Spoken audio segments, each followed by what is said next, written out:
उस्ताद मोहम्मद कुर्बान कॉलोनी के रहायशी महजूर शख्स दिलीजान जमाली साल 2022 से खुले आसमान तले जिंदगी गुजारने पर मजबूर है। शदीद धुंध और सर्दी के इस मौसम में वो अपने बच्चों समेत बगैर किसी मुनासिब रहायश के मुकीम हैं, जिसके बायस इनके बच्चे मुख्तलिफ बीमारियों में मुब्तला हो रहे हैं और वो रक्षा चलाकर बमुश्किल अपने बच्चों का पेट पाल रहे हैं। ताहम गुर्बत और माजूरी के बायस वो अपने बच्चों के लिए छत का बंदोबस्त करने से कासर है। सर्दी और धुंध ने इनकी मुश्किलात में इजाफा कर दिया है। 2022 है कि तो मई हाल है छो गर्मी जो धुंध जा मई खिसाई बचड़ा मावाद माजूर हाँ बहुत जो तकलीफ़ में गुजारा हाँ भाई हवे अपील है जो मां तमाम शदीद ये धुंधानी चा थिया चा भाई सुखुर मुश्किलात हैं छपरा शवार गिंद के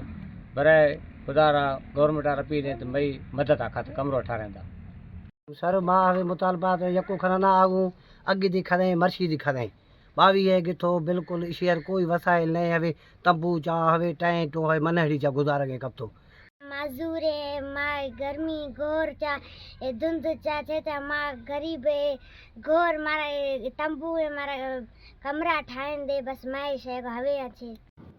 मुतासरा शहरी ने सूबाई हुकूमत और मुतलका इदारों से मुतालबा किया कि उन्हें फौरी तौर पर रहायशी मकान बना कर दिया जाए ताकि वो और इनके बच्चे सर्दी और मौसमी असरात से महफूज रह सके। कैमरा टीम के साथ अली हसन बलोच, वश न्यूज़, उस्ताद मोहम्मद बलोचिस्तान।